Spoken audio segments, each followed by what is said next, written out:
Selamat pagi teman-teman. Selamat datang di Asghaf Hamzah dan Partner Text Conversation Series.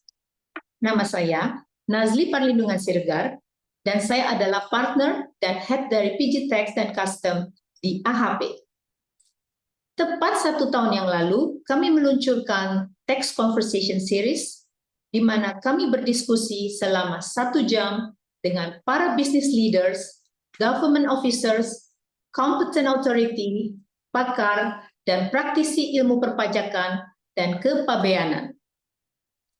Webinar hari ini adalah webinar kami terakhir untuk tahun 2023, dan ketika kami memutuskan untuk menutup tahun 2023 dengan positive note on Ibu Kota Negara atau IKN, saya tidak bisa menampilkan narasumber yang lebih baik daripada mentor dan sahabat saya, Pak Gunawan Pribadi. Pak Gunawan, selamat datang di Tax Conversation Series. Terima kasih, Bu Nazli. Terima kasih atas undangannya.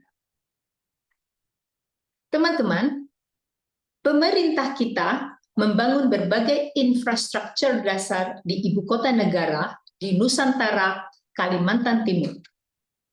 Gagasan pemindahan IKN dari Jakarta tidak lahir serta-merta dalam waktu 1 malam, tetapi memiliki sejarah yang panjang sejak era Presiden Soekarno.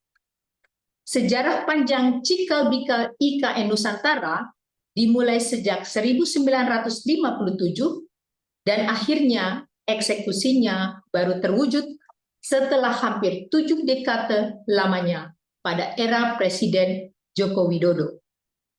Sekarang mari kita mendengarkan dari Bapak Gunawan Pribadi apa tax insentif yang tersedia untuk investor yang berminat berinvestasi di Ibu Kota Negara. Acara ini dipandu oleh asosiat kami, Suryani. Silakan Yani. Terima kasih Bu Nasri. Assalamualaikum warahmatullahi wabarakatuh.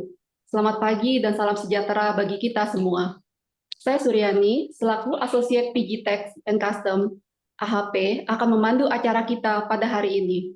PG Tax and Custom Asegaf Hamzah and Partners mengadakan Tax Conversation Series dengan topik yang menarik terkait pajak, transfer pricing, dan kepabeanan.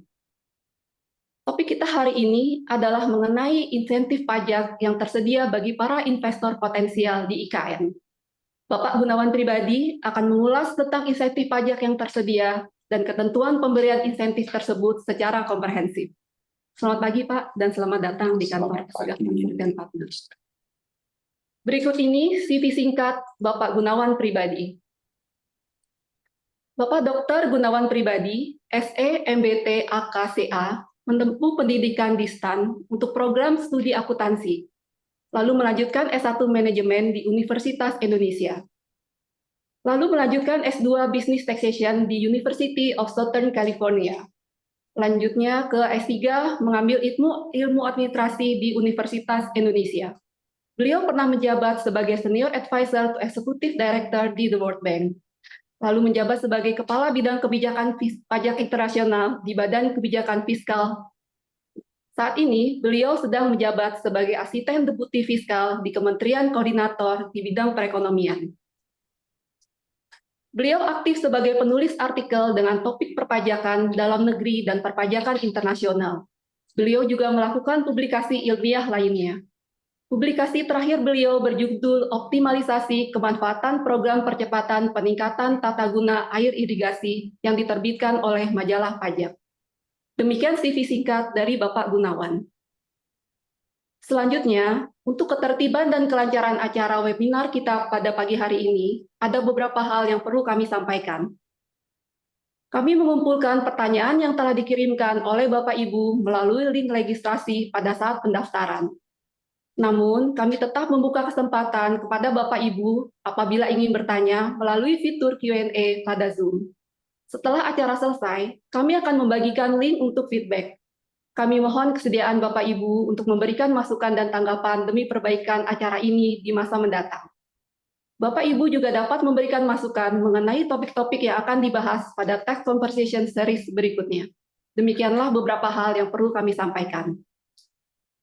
Sekarang mari kita menyimak pemaparan materi oleh narasumber kita, Bapak Gunawan. Silakan, Pak. Baik, terima kasih. Selamat pagi. Assalamualaikum warahmatullahi wabarakatuh. Bapak sekalian, khususnya yang hadir fisik dan juga hadir online, memenuhi undangan dari AHP, saya diminta menyampaikan topik tentang fasilitas perpajakan untuk penanaman modal di Ibu Kota Nusantara dan daerah mitra. Saya akan mulai dengan insentif perpajakan, khususnya PPh Badan yang sekarang ini sedang dianut ya di rezim perpajakan kita. Gitu. Jadi berangkat dari sini nanti kita akan melihat gitu yang existing seperti apa, yang ditawarkan untuk IKN seperti apa. Kalau melihat sejarah, pertama-tama kita hanya punya insentif tax allowance, itu ada di Undang-Undang PPh, kemudian di aturan pelaksanaannya di peraturan pemerintah, ya sekarang adalah PP nomor 78 tahun 2019. Nah, untuk menjawab tantangan zaman, kepentingan dunia usaha, maka mulai di tahun 2010 dengan PP 94 yang kemudian sekarang direvisi menjadi PP 45, di PP 94 tadinya ada tambahan tax holiday saja. Baru di PP 45 ada tambahan lagi, ada insentif investment allowance untuk industri padat karya, kemudian ada super tax deduction untuk kegiatan vokasi, dan juga super tax deduction untuk kegiatan R&D, Research and Development. Jadi mungkin secara detail tidak perlu saya jelaskan, karena keterbatasan waktu. Lanjut. Nah, di slide berikutnya, karena kita bicara IKN, maka inilah peta dari IKN ya. Kalau di yang sudut kanan atas itu gambar Kalimantan yang agak lebih besar gitu ya. Nah, baru yang kotak merah kecil itu diperbesar di yang tengah ini gitu. Nah, di yang kuning, terus jingga, dan juga di kotak yang di laut itu, itulah yang merupakan kawasan IKN. Luasnya sekitar kalau yang daratan 256.000 hektar, kemudian yang wilayah lautnya 68 ribuan hektar.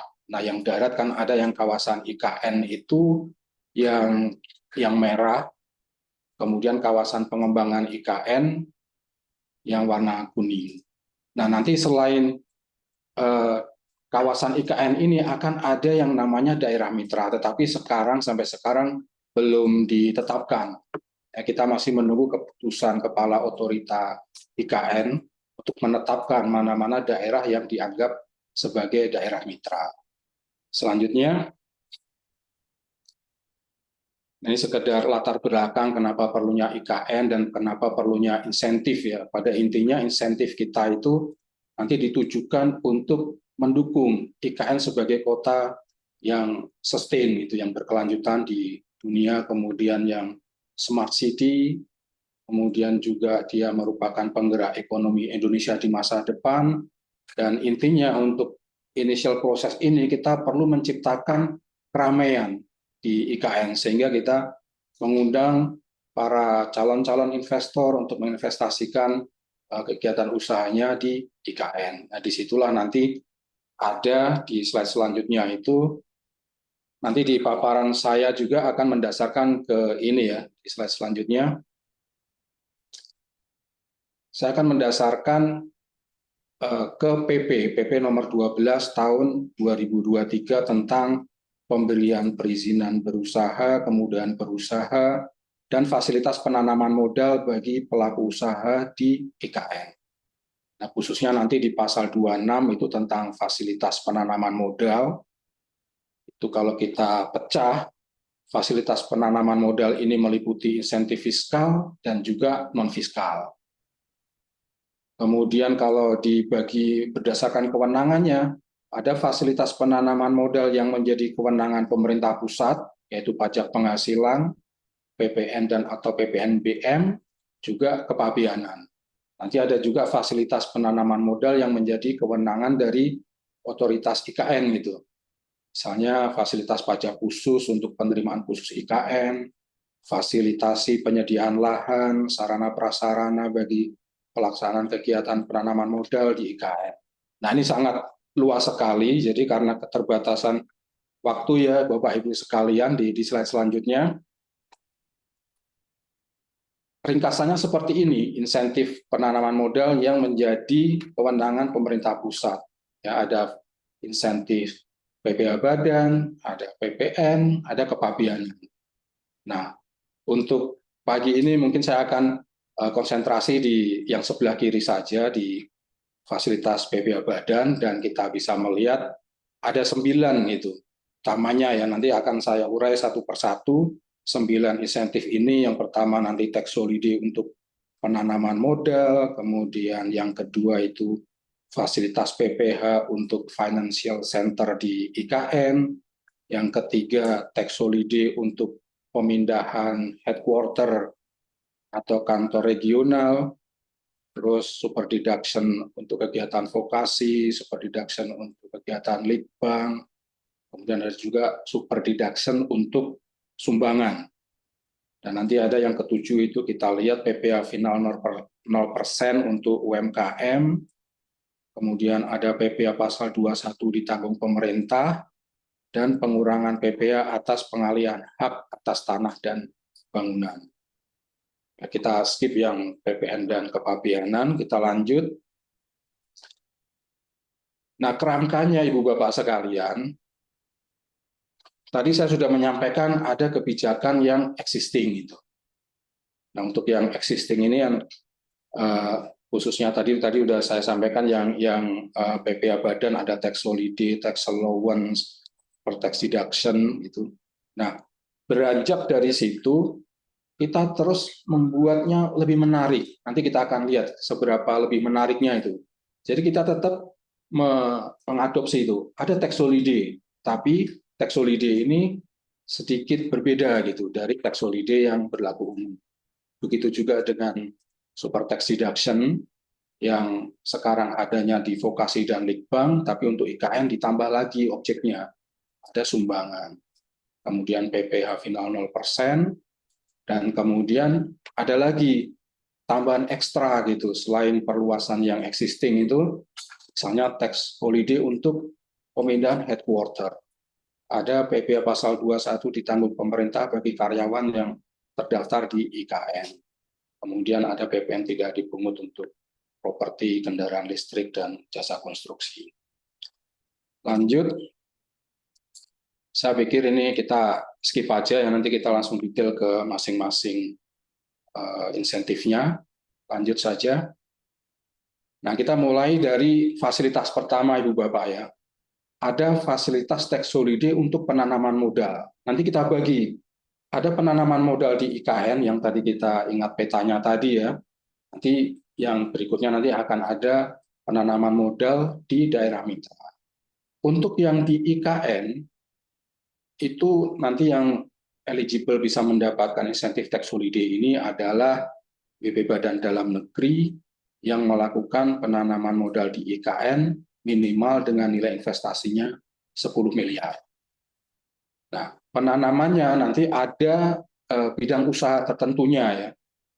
Kalau kita bagi ini ada tiga utama gitu, infrastruktur dan layanan umum. Nanti kalau Ibu Bapak bisa merujuk detailnya nanti di PP-nya tuh, dari huruf A sampai Q gitu. Jadi ada berapa itu? Lebih dari 10 ya, kalau J aja 10, J, K, L, M, N, O, P, Q ada 17 gitu. Kemudian ada sektor bangkitan ekonomi, ada 4 KPLI lah nanti itu. Kemudian ada bidang usaha lainnya, itu dirinci A sampai G. Nah, tax holiday-nya adalah 100%. Lamanya tax holiday itu tergantung itu dari bidang usahanya, kemudian dari waktu penanaman modalnya. Misalnya untuk yang infrastruktur dan layanan umum, kalau Ibu Bapak melakukan investasi di tahun 2023 sampai 2030, maka jangka waktu tax holiday-nya adalah 30 tahun. Wah, ini panjang sekali kan? Kalau nanti tertunda-tunda-tunda, baru investasi di 2031 sampai 2035, tax holiday-nya jangka waktunya 25 tahun. Kalau investasinya dilakukan di 2036 sampai 2045, jangka waktu tax holiday-nya adalah 20 tahun. Nah, begitu juga ya Ibu Bapak nanti bisa merujuk ke slide ini untuk bangkitan ekonomi, bidang usaha lainnya, itu tergantung kapan waktu penanaman modalnya dan jangka waktunya ada di situ. Yang cukup perlu diperhatikan adalah yang terakhir aja itu. Terakhir itu kan yang bidang usaha lainnya kalau dilakukan di 2031 sampai 2045, ini agak menyimpang dari yang tadi saya sampaikan fasilitas tax holiday 100%, ya untuk yang bidang usaha lainnya ini diberikan 10 tahun tapi tax holiday-nya 50%, itu kalau waktu penanaman modalnya di 2031 sampai 2045. Selanjutnya, kalau tadi investasinya di IKN, nah sekarang di daerah mitra. Nah, kalau di daerah mitra hanya satu bagian tadi, infrastruktur dan layanan umum. Kalau IKN kan ada bangkitan ekonomi, ada bidang usaha lainnya gitu. Nah, kalau yang untuk daerah mitra itu hanya di bagian infrastruktur dan layanan umum, dan itu pun hanya 5 hal gitu. Kalau tadi yang IKN ada 17 kan, A sampai Q, kalau untuk yang daerah mitra hanya A sampai E gitu. Jadi di sini ada pembangkit tenaga listrik termasuk energi baru dan terbarukan, pembangunan dan pengoperasian jalan tol, pelabuhan laut, bandar udara, dan penyediaan air bersih. Nah, ini skemanya ya hanya satu tabel aja ya untuk infrastruktur dan layanan umum. Itu sama polanya. Insentif tax holiday 100%, selamanya yang ada di kanan itu tergantung waktu penanaman modalnya kapan. Jadi cukup jelas ya untuk insentif yang pertama ini Bu Bapak, tax holiday untuk penanaman modal baru, baik di IKN maupun di daerah mitra. Nah, kita beranjak ke fasilitas yang kedua. Untuk financial center itu ada 2 fasilitas. Kalau yang kiri itu ya kita bisa bilang juga di what is so-called tax holiday. Tapi ada 2 tarif di sini. Untuk yang beberapa sektor gitu, misalnya perbankan, perasuransian, dan keuangan syariah, itu tax holiday-nya 100%.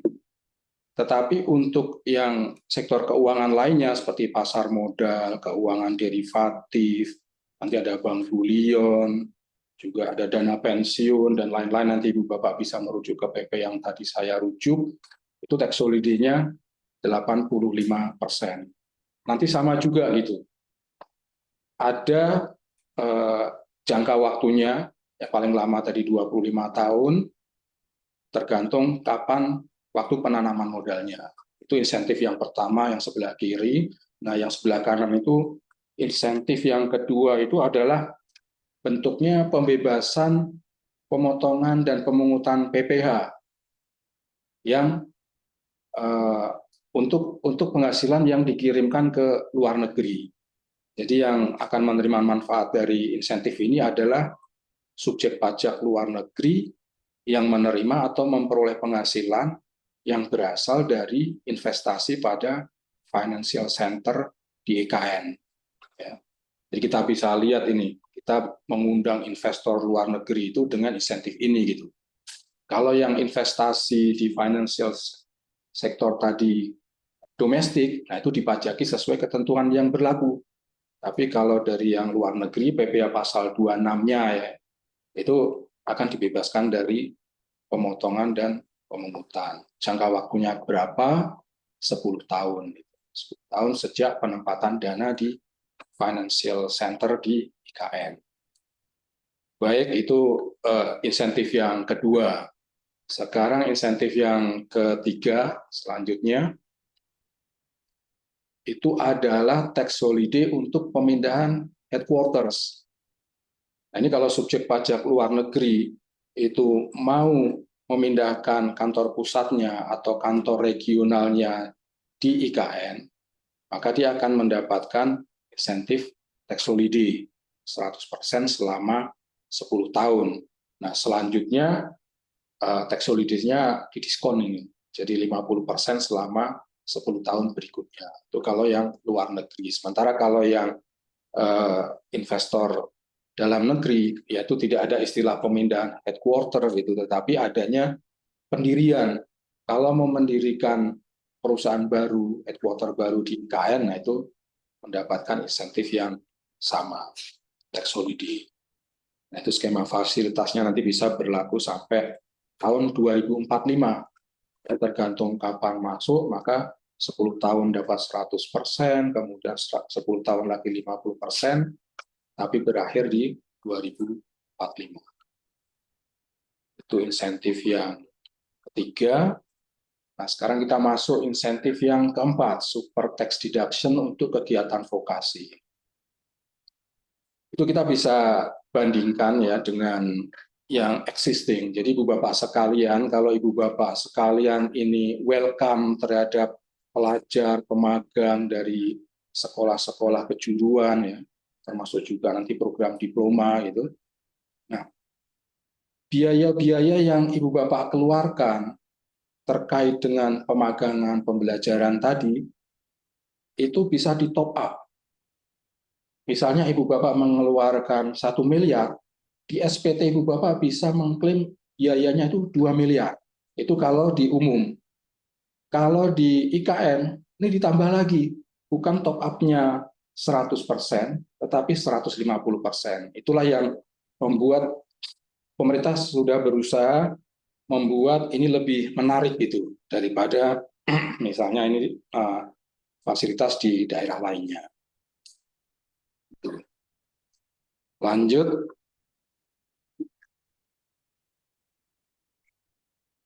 ini yang kelima ya. Nah, yang kelima ini super tax deduction untuk kegiatan penelitian dan pengembangan. Kalau di umum, insentif umum itu top up-nya sampai 200%. Ya, jadi biaya real itu deductible, top up-nya kalau di umum 200%, sehingga bisa membiayakan 300% dari biaya aktual. Nah, untuk IKN, itu top up-nya ditambah lagi gitu, maksimal sampai 250%, sehingga totalnya bisa 350% dari biaya aktual. Nah, ini tergantung nanti misalnya tambahan 250% itu kalau optimal, itu Bapak bisa lihat ya, itu tambahan 50% itu kalau hasil R&D-nya itu dipatenkan di dalam negeri. Nah, kalau selain di dalam negeri juga dipatenkan di luar negeri, tambah lagi 25%. Kalau sampai paten itu masuk ke tahap komersialisasi, itu tambah lagi 125%. Kalau R&D-nya ini bekerja sama dengan universitas atau pemerintah di Indonesia, tambah lagi 50%. Jadi kalau memenuhi semua itu, top up-nya maksimal 250%. Kalau salah satu nggak terpenuhi, ya akhirnya tidak optimum juga gitu. Itu yang kelima. Lanjut lagi yang keenam. Nah, ini yang ekstra, ini ada tambahan ya, yang di existing insentif itu tidak ada.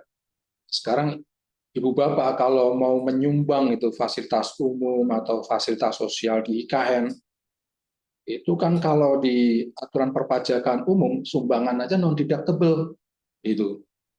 Nah, tapi kalau nyumbangnya di IKN, ya memang tidak semua sumbangan itu. Nanti ada aturan-aturan mana yang sumbangan itu eligible, ya bisa berupa uang, barang, pembangunan fisik, tapi nanti harus eligible karena dalam rangkanya ini pengembangan IKN itu. Nah, di sini kalau menyumbang nanti ada top up-nya juga. Ya, seperti yang ini top up-nya nanti sampai dengan 200%. 200% dari biaya aktual. Lanjut,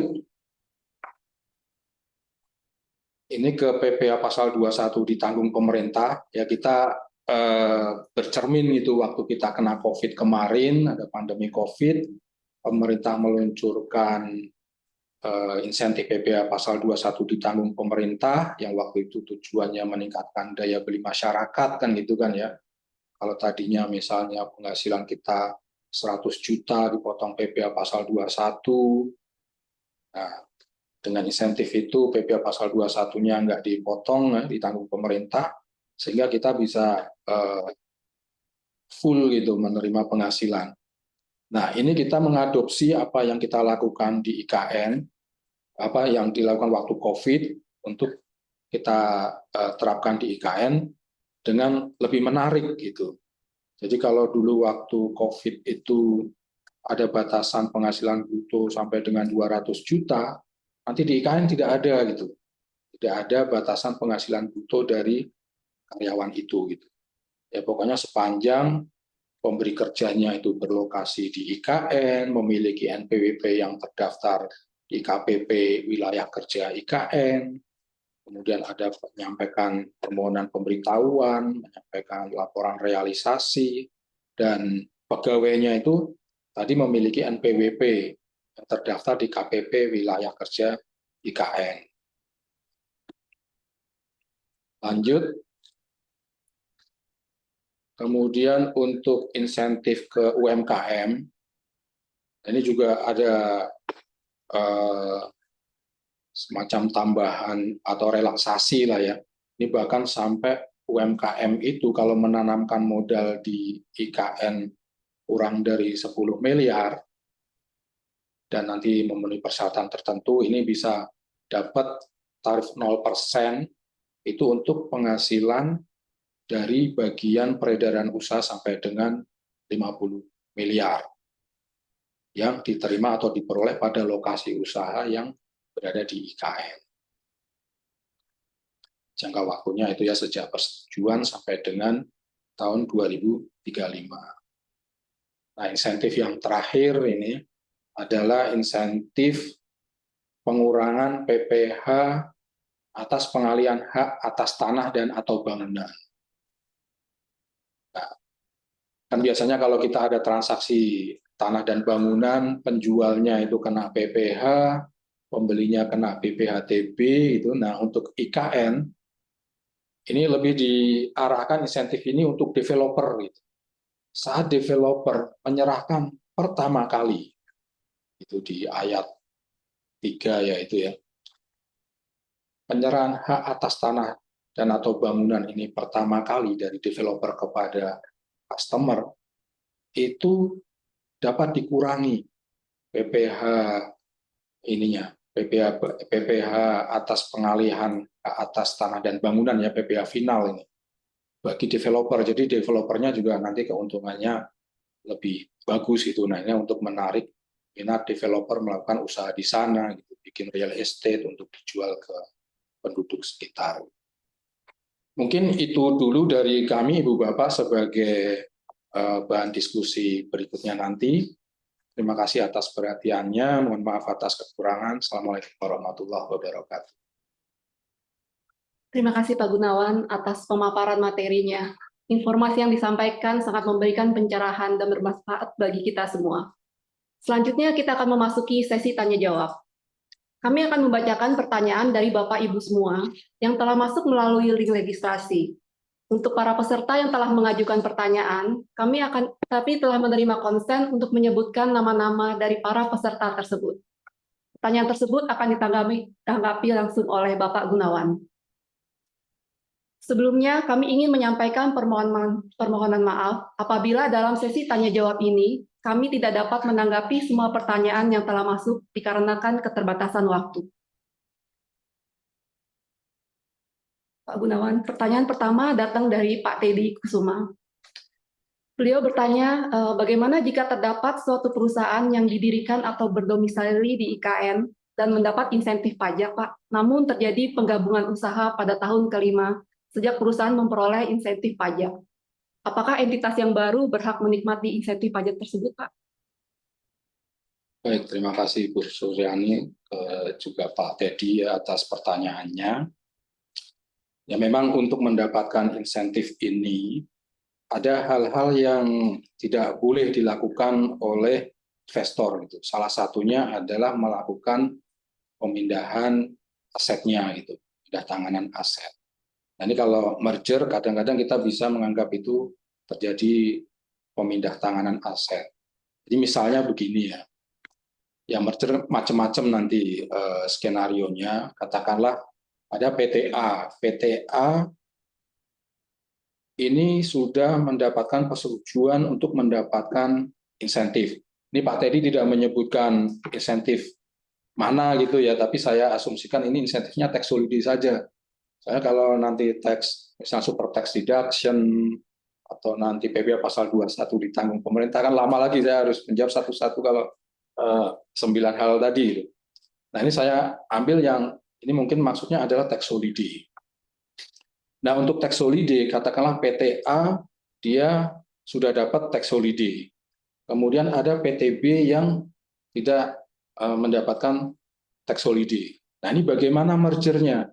Kalau A plus B menjadi A, nah itu berdasarkan hasil diskusi kami dengan Kementerian Keuangan, itu karena namanya tetap A ya, entitas yang eksis itu adalah PTA, tentunya NPWP-nya juga NPWP PTA. Nah, itu PTA bisa melanjutkan insentif yang tadi gitu, yang sudah dinikmati sebelum merger itu. Tetapi tentunya penghasilan atau pajak yang mendapatkan tax holiday tidak atas seluruh penghasilan dari A plus B gitu.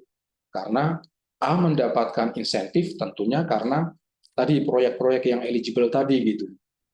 Nah, jadi nanti A yang baru ini harus melakukan pemisahan pembukuan. Ada pembukuan untuk fasilitas yang mendapatkan insentif, kemudian ada yang pembukuan untuk yang tidak mendapatkan insentif. Itu kalau tadi A plus B sama dengan A. Kalau A plus B menjadi B, ya, padahal yang dapat insentif tadi adalah A. Nah, ini kita menganggap A ini melakukan pemindah tanganan gitu. Jadi sehingga A menjadi tidak eligible lagi gitu. Dan insentif tadi kan juga melekat di NPWP-nya A gitu. Dia nggak bisa memakai NPWP-nya A gitu. Jadi itu, atau begitu juga kalau A plus B menjadi entitas baru C misalnya. Nah, itu juga karena A-nya hilang, nah nanti itu C tidak bisa melanjutkan insentif yang telah diterima oleh A. Jadi insentif Singkatnya pajaknya benar-benar hilang semua, Pak ya? iya. Jadi kalau Ibu Bapak concern terhadap insentif itu ya dalam hal merger, ya A plus B sama dengan A. Gitu. Jadi yang mendapatkan insentif inilah yang dipertahankan entitasnya. Begitu ya, Pak Teddy. Terima kasih, Pak. Pertanyaan selanjutnya datang dari Pak Rian. Pak Rian bertanya mengenai implementasi fasilitas pengurangan penghasilan bruto.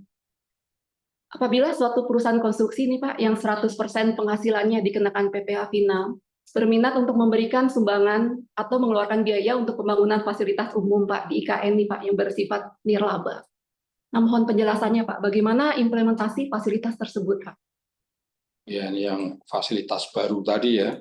Jadi kalau tadinya sumbangan itu non-deductible karena menyumbangnya untuk pengembangan IKN menjadi deductible, bahkan ada top up-nya hingga bisa mendidak 200% dari biaya sumbangan aktualnya gitu. Nah, memang pertanyaan bahwasanya kalau ini misalnya perusahaan jasa konstruksi ini rezimnya ada dikenakan PPh final, dan tentunya PPh final itu tidak mengenal kayak pembukuan tadi ya, ada revenue, kurangi cost, sama dengan net income dikalikan tarif pajak, tapi PPh final ini dari revenue langsung dikalikan tarif PPh final tersebut.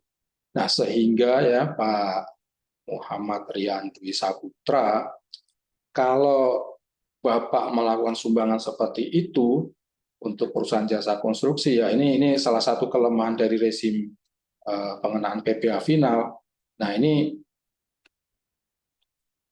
dari sumbangannya sendiri gitu, Bapak juga nggak bisa membukukan gitu, ya termasuk juga nanti top up-nya juga. Jadi ya ini Bapak mengharapkan pahala saja lah ya Pak Rian ya. Itu terima kasih Pak Rian. Pertanyaan selanjutnya datang dari Pak Saiful Nasution. Nah, Pak Saiful ini bertanya mengenai kantor pusat nih Pak. Bagaimana jika perusahaan mendirikan kantor pusatnya di IKN dan mendapatkan fasilitas insentif pajak? Namun ternyata nih beberapa tahun kemudian ternyata perusahaan tersebut memutuskan untuk memindahkan kantor pusatnya ke Jakarta. Nah, insentif pajak yang telah dinikmati apa harus dikembalikan ke kas negara? Ini menarik ya. Ini ada hubungannya juga dengan pertanyaan pertama ya Pak. Siapa Teddy ya Pak Teddy ya. Yang pertanyaan pertama tadi itu, yang ngambil juga tahun kelima. Kenapa tahun kelima semua ini ya? Nah, jadi ini insentif headquarter. Tadi kalau memindahkan headquarter ke IKN mendapatkan insentif tax holiday, ya kita menyadari bahwasanya tentu atas alasan ekonomi atau apa, terus pindah lagi kan gitu kan dimungkinkan. Nah, bagaimana konsekuensinya? Ini kami sudah diskusikan dengan tim teknis ya, Ibu Bapak sekalian ya. Nanti ini akan dipertegas di PMK yang sedang kita susun. Oke. Gitu. Ya. Jadi akan ada kepastian. Memang ada yang telah dinikmati itu harus dibayarkan. Tetapi gini, Pak Syaiful, katakanlah tadi ya Bapak di tahun pertama memindahkan ke sana, kemudian tahun kelima pindah lagi balik ke Jakarta. Nah, dengan pindah ke Jakarta, maka insentif Bapak itu akan dicabut. Itu akan ada SK pencabutan insentif. Cuma SK pencabutannya itu dilakukan kapan? Ya, let's say dilakukan di tahun ke-7 gitu. Misalnya tidak serta-merta gitu Bapak melakukan pemindahan kantor pusat terus kantor pajak mengetahui terus langsung melakukan pencabutan, kan enggak kan ya. Bisa saja itu beberapa waktu gitu kemudian gitu. Jadi misalnya SK pencabutannya di tahun ke-8, tapi yang menyatakan Bapak sejak tahun ke-5 sudah tidak eligible. Nah, ini tergantung dari tahun ke-5 terus ke-6, ke-7, ke-8 itu, sampai ke-7 gitu ya. Itu Bapak menikmati insentif itu apa enggak? Kalau Bapak menikmati insentif yang tahun ke-5, 6, 7, maka insentif itu harus dibayarkan atau dikembalikan ke kas negara. Tetapi kalau Bapak tidak, jadi secara sengaja mau pindah, saya udah dan tahu konsekuensinya, terus tidak memanfaatkan insentif, ya nggak ada masalah gitu. Dan yang ditegaskan di sini adalah insentif yang dikembalikan yang tadi 5, 6, 7 yang sudah dimanfaatkan di tahun 1, 2, 3, 4 nggak dikotak-atik gitu. Karena waktu itu memang Bapak masih eligible. Mungkin bisa jelas ya itu ya. Ya, jelas. Ya. Pertanyaan selanjutnya datang dari Pak Imam Wicaksono. Nah, Pak Imam ini bertanya mengenai pajak daerah nih Pak. Apakah terdapat insentif pajak dalam lingkup pajak daerah, misalnya dalam bentuk pajak barang dan jasa tertentu Pak, yang dahulunya bernama PB1? Apa mungkin ada yang bisa dinikmati perusahaan pengusaha restoran yang kegiatan usahanya berlokasi di IKN Pak? Saya menjawabnya mungkin itu. Karena permasalahan ini ya, tadi di awal kami sampaikan ada insentif yang merupakan kewenangan pemerintah pusat, ada yang merupakan kewenangan OIKN. Nah, ini nanti yang PBJT ini tentunya akan menjadi kewenangan OIKN. Nah, memang komunikasi kami dengan OIKN itu belum ada pengaturan itu gitu, tetapi arahnya itu insya Allah itu pasti dikasih gitu fasilitas pajak khusus untuk membuat menarik gitu itu akan ada gitu. Mungkin begitu ya Pak Imam ya. Terima kasih, Pak. Pertanyaan selanjutnya dari Ibu Lindawati Susanto. Nah, Ibu Lindawati ini mencermati pemberitaan yang ada di media massa. Jadi ada pendapat yang mengatakan bahwa sektor manufacturing tidak memperoleh insentif yang menarik, Pak, untuk berinvestasi di IKN karena besarnya biaya mobilisasi bahan baku dan barang jadi dari IKN Pulau Jawa atau Bali dan Sumatera yang merupakan pasar terbesar, sehingga membuat harga akhir menjadi lebih mahal. Nah, mohon penjelasannya nih, Pak, apakah ada insentif pajak untuk mengatasi kekhawatiran ini?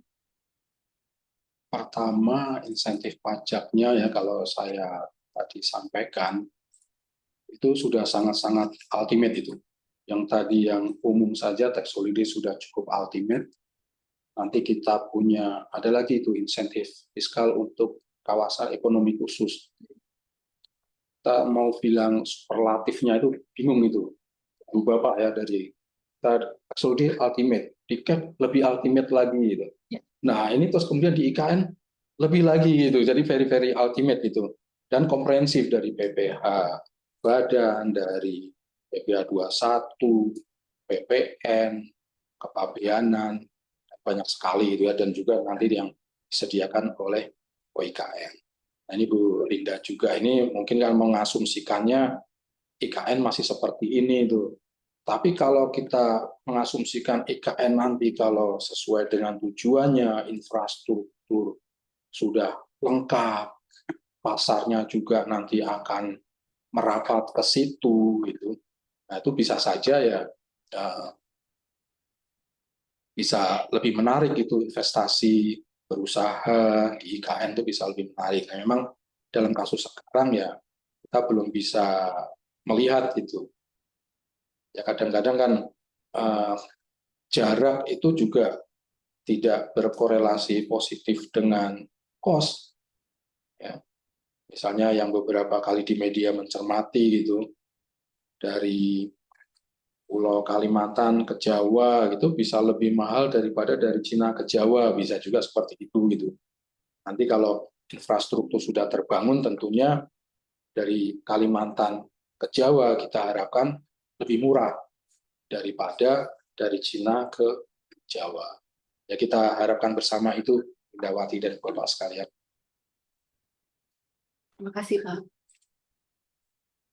Pertanyaan selanjutnya dari Bapak Agung Prakoso. Jadi Bapak Agung ini bertanya mengenai apakah ada nih Pak fasilitas pengurangan pajak penghasilan badan ya bagi BP pajak dalam negeri yang diatur dalam PP 12 ini Pak? Apakah ini masih dapat diterapkan Pak? Karena kan sebagaimana kita tahu ada komitmen dari pemerintah nih untuk menerapkan BEPS Pilar 2 Pak yang mengatur mengenai global minimum tax sebesar 15%. Sedangkan di PP 12 menawarkan fasilitas pengurangan pajak penghasilan badan Pak.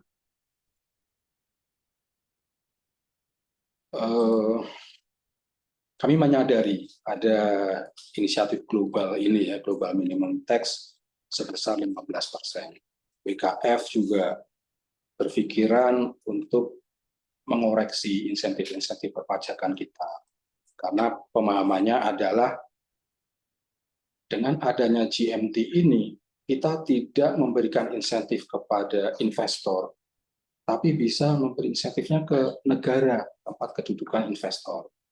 Kan begitu ya Bu Bapak ya, dengan GMT ini, yang misalnya PTA itu dapat insentif tax holiday gitu sehingga PPh-nya 0%, tapi dia harus membayar gitu PPh ke negara tempat kedudukannya itu di headquarter-nya itu 15% gitu. Nah, terus berpikiran tuh beberapa negara juga berpikiran, oh kalau gitu insentifnya itu maksimal bukan 0% gitu, tapi kasih 15%. Tapi Ibu Bapak sekalian, ini kami sudah diskusikan di level teknis, kami dari Kemenko Perekonomian mengusulkan agar GMT ini tidak mempengaruhi insentif. Itu. Pandangan kami seperti ini, Bapak ya. Memang akhirnya kita semacam memberi subsidi pajaknya itu ke negara, bukan ke investor. Tapi kan selama ini kita memang tidak mengharapkan PPh itu gitu. Pokoknya yang kita lebih concern terhadap Anda investasilah ke Indonesia, gitu kan? Atau kalau dalam konteks IKN ini ya, Anda investasilah ke IKN, gitu. Yang penting ada investasi, bahwasanya nanti insentifnya ini dinikmati oleh WP yang bersangkutan atau ke negaranya, itu kalau saya usulkan ke Kementerian Keuangan itu, ya kita nggak terlalu care terhadap itu gitu. Tujuan utama kita adalah menarik investasi, gitu. Kalau justru malah saya berpandangan sebaliknya, ya. Dengan adanya ini, yang tadinya negara headquarter itu tidak turut campur dalam keputusan investasi warganya gitu, itu saya sampaikan ke teman-teman keuangan itu malah negara akan encourage itu. Misalnya saya sebut Korea katakanlah ya, negara Korea Selatan akan mengencourage warganya, oh Anda investasi aja di Indonesia, di sana dapat tax holiday, dan Anda nanti ada kontribusi ke negara Anda. Itu. Jadi negara sana malah seneng gitu. Itu negaranya. Kalau kita terus membatasi, sementara nanti pesaing kita katakanlah Vietnam, Kambodia, tetap seperti yang sama, ya mereka akan mengencourage ke negara tetangga kita. Oh, Anda investasi di Vietnam aja, tuh, kamu investasi ke Indonesia, nggak ada kontribusi untuk negara kita, gitu. Pentingan ke sana. Nah, itu yang sudah saya komunikasikan ke BKF, ke DJP. Nah, memang ini nanti ya belum menjadi suatu kebijakan, tapi kami sudah sampaikan ke pimpinan di Kemenko itu, pimpinan Kemenko cukup menangkap itu pemahaman saya, pemahaman kami, sehingga ini akan dikomunikasikan lebih lanjut itu untuk menjadi kebijakan nasional. Mungkin itu Pak Agung. Terima kasih. Terima kasih Pak Gunawan atas penjelasannya. Tanya selanjutnya dari Pak Gusti Ngurah Agung, Pak. Beliau bertanya mengenai mekanisme pengawasan, Pak, yang dilakukan oleh pemerintah Indonesia untuk mencegah praktik penghindaran pajak yang mungkin dilakukan oleh wajib pajak dengan memanfaatkan PP 12, Pak. Ini kita masih menyusun aturan pelaksanaannya, tentunya di situ komplit itu ya, dari prosedur pengajuan, ada pengawasan, sanksinya, gitu, ada pelanggaran, gitu. Itu sedang proses itu intinya Pak Gusti Ngurah Agung ya. Ini kami sedang hampir tiap hari ini kita merapatkan ininya nih, penyusunan PMK-nya ini, kejar waktu gitu. Pak Agung yang Pak Johan Yanto bertanya nih Pak, kalau ada investor potensial yang berminat untuk mendapatkan insentif pajak terkait IKN tersebut, kira-kira harus menghubungi siapa nih Pak? BKPM, Otorita IKN, atau menghubungi DJP Pak? kalau sudah langsung action, itu kita melakukan ini semua lewat OSS itu, online single submission, lewat website saja gitu. Tapi kalau mau konsultasi itu ya Pak Johan Yanto bisa menghubungi stakeholders itu, ke Kemenko nanya-nanya boleh, ke BKPM boleh, ke Otorita IKN juga boleh, ke DJP boleh, BKF boleh gitu. Karena kami semua dalam satu kapal ini Pak Johan. Ke OJK juga boleh. Jadi mungkin kalau Pak Johan concernnya ke financial center, nah itu hanyalah ke OJK. Gitu. Kalau permasalahan perpajakannya nanti di auditnya gimana, nah itu tanyalah DJP. Gitu. Kalau kebijakan umumnya ya mungkin bisa nanya ke kami, Kemenko Perekonomian, ke BKF atau BKPM kalau nanti teknis tata caranya itu permohonan. Gitu Pak Johan ya. Berikut ini pertanyaan terakhir Pak dari Ibu Endah Rahayu. Kira-kira kapan nih pemerintah mau menerbitkan peraturan pelaksana dari PP 12 tersebut Pak? Pengennya sekarang. Tapi masih belum selesai ini karena melibatkan banyak stakeholders. Ada 180-an itu pasalnya itu Ibu Bapak ya. Jadi harus dipetani satu persatu gitu. Jadi kalau ada revisi di satu pasal kaitannya dengan pasal lain bagaimana gitu. Ya progresnya itu kita sudah menyisir semuanya seluruh pasal. Sekarang kita tinggal menghaluskan, mensinkronkan akhir. Ya, prosesnya kalau boleh saya ceritakan kan ada pembahasan antar kementerian gitu ya. Nanti kalau sudah itu draftingnya sudah relatif oke gitu, nanti harus melalui harmonisasi di Kementerian Kumham.